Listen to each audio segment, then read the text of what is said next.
Rihanna जबारी जे नाव, जंहिंखे इज़त बचाइण जे ॾोह में 2014 ईस्वीअ में मौत जी सज़ा ॾिनी वई हुई। नामियारी शाइरा इरशाद सूमरो जो हिकु लाजवाब नज़्म खुदा खां सवाल अव्हां अॻियां हाज़िर आहे। खुदा खां सवाल।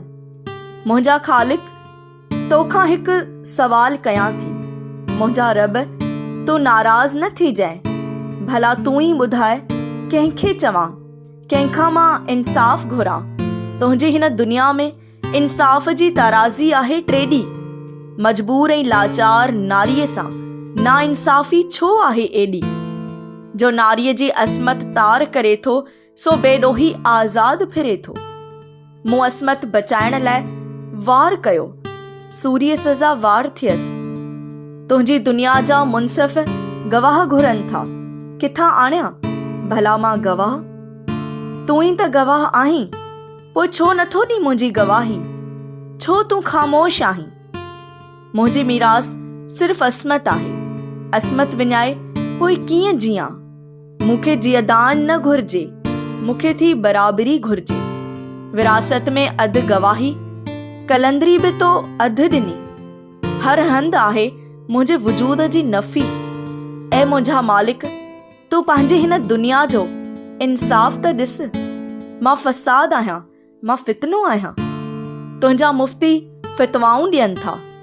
आदम जी पासरीअ मां तो मूंखे तख़लीक़ कयो। मां त मिटीअ जो ज़रड़ो हुयसि, फितनो ऐं फ़साद थियसि।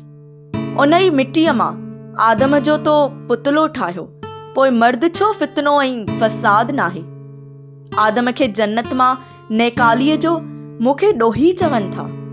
जन्नत मुंहिंजे कदमनि में वरी तो ई रखी। अज़ल खां नारीअ सां अन्याउ आहे जारी। शिकायत पोइ कंहिंसां कयां, जॾहिं तूं ई कातिबे तक़दीर आहीं। मां पंहिंजी ख़ालिक पाण त नाहियां, तूं मूंखे इन लाइ ख़लकियो हो? मां तुंहिंजी तख़लीक़ मर्द जा ज़ुल्म सां? तो मूंखे नाज़िक ऐं नफ़ीस त ठाहियो, पर मां कमज़ोर त नाहियां।